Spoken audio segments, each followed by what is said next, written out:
Olá, sejam bem-vindos a mais um encontro da TV IDNR. O tema hoje é óbito.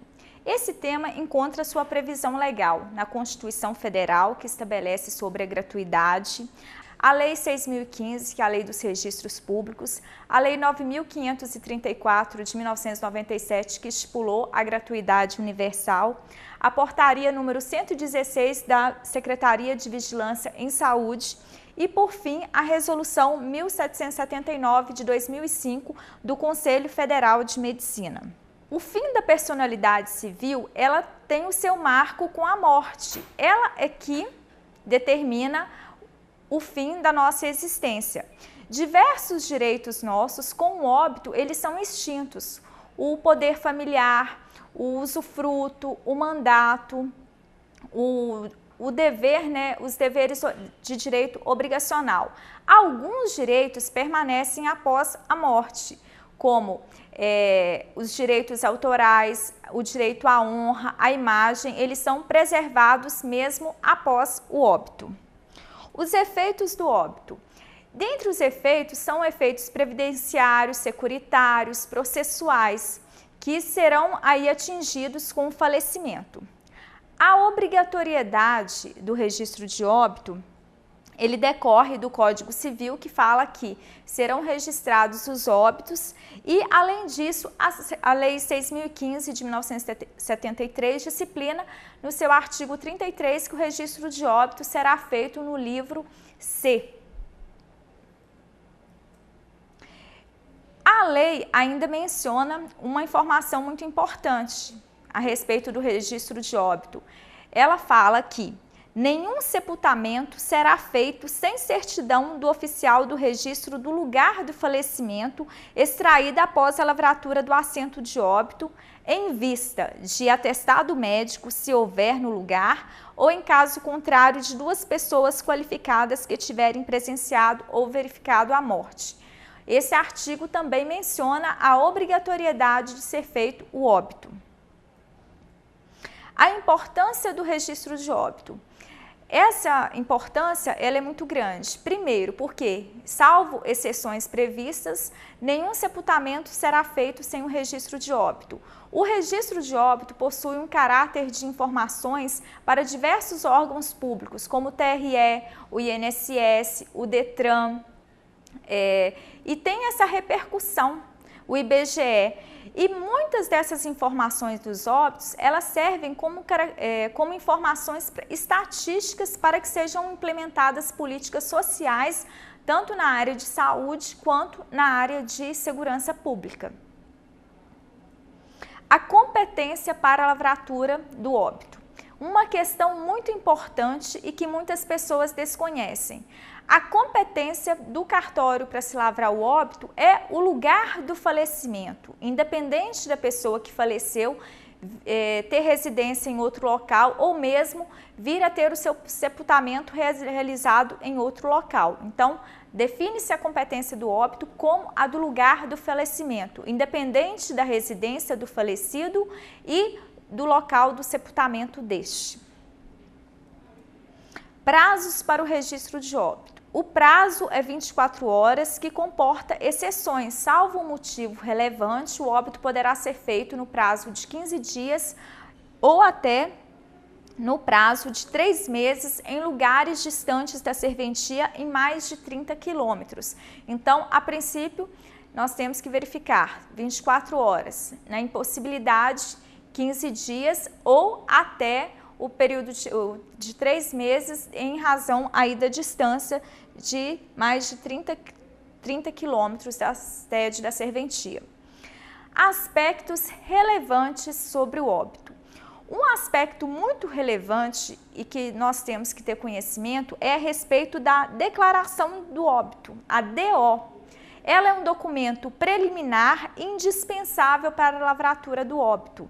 A DO ela possui a sua regulamentação pela Portaria 116 da Secretaria de Vigilância em Saúde. Atribuição para a competência do preenchimento da DO. A DO não é o cartório que efetua o seu preenchimento, é feito pelo médico. O médico é o profissional, de acordo com essa portaria, que está habilitado para o preenchimento dela. Ele é o responsável. Essa DO deve estar legível, compreensível no seu preenchimento, sem espaços, né, em branco, deve ser toda preenchida pelo profissional.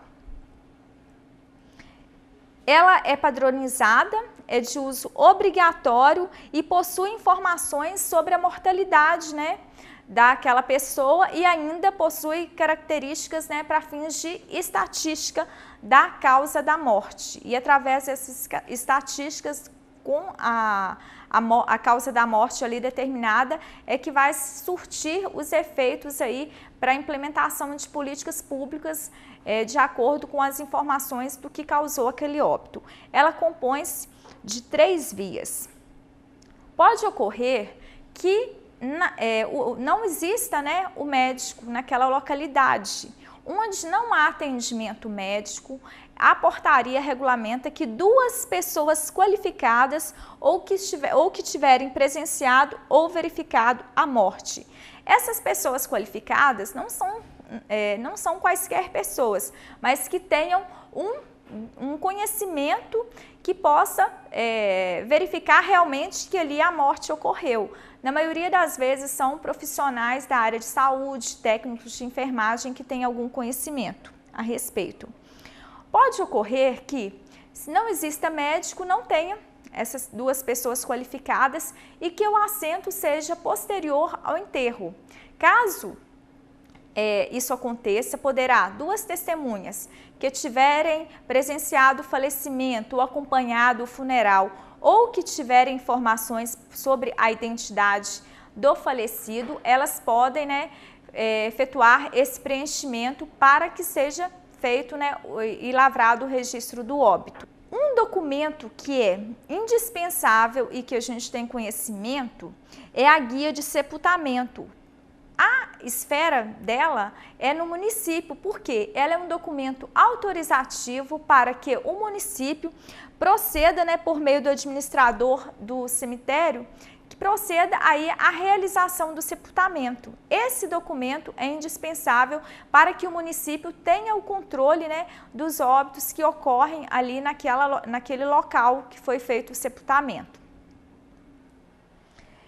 Várias pessoas são obrigadas a declarar o óbito. A Lei 6.015, em seu artigo 79, ela rola as pessoas.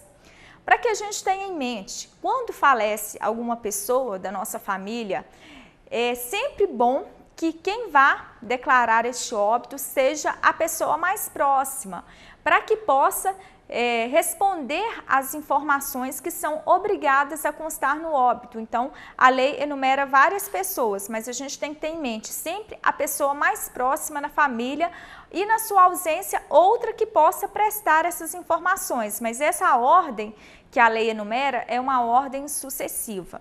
Se o assento de óbito ocorrer em hospital, prisão ou qualquer estabelecimento público, na ausência de pessoas próximas, as autoridades incumbidas dessas entidades podem declarar o óbito.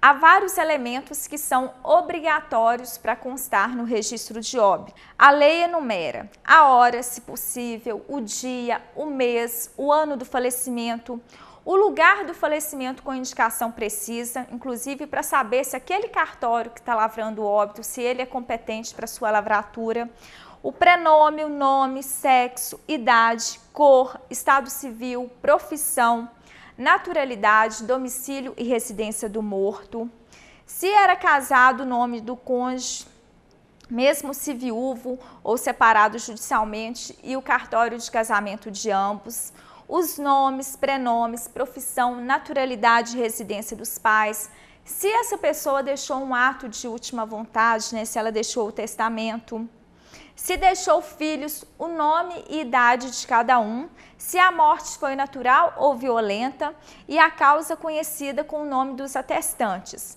o lugar do sepultamento, se deixou bens e herdeiros menores ou interditos e se era eleitor.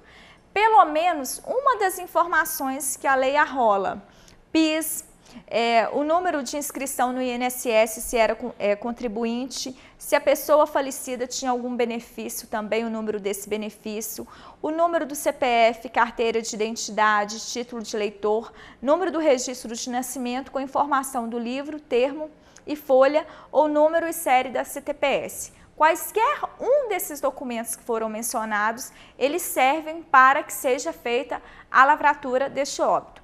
Necessário esclarecer que quanto mais informações tiver através de documentos, mais completo vai ficar o registro desse óbito, tá? Por isso, a necessidade de pessoas que sejam próximas, que tenham conhecimento dessas informações, pois caso contrário, o oficial vai mencionar que o declarante não soube informar determinados quesitos que devem constar do óbito.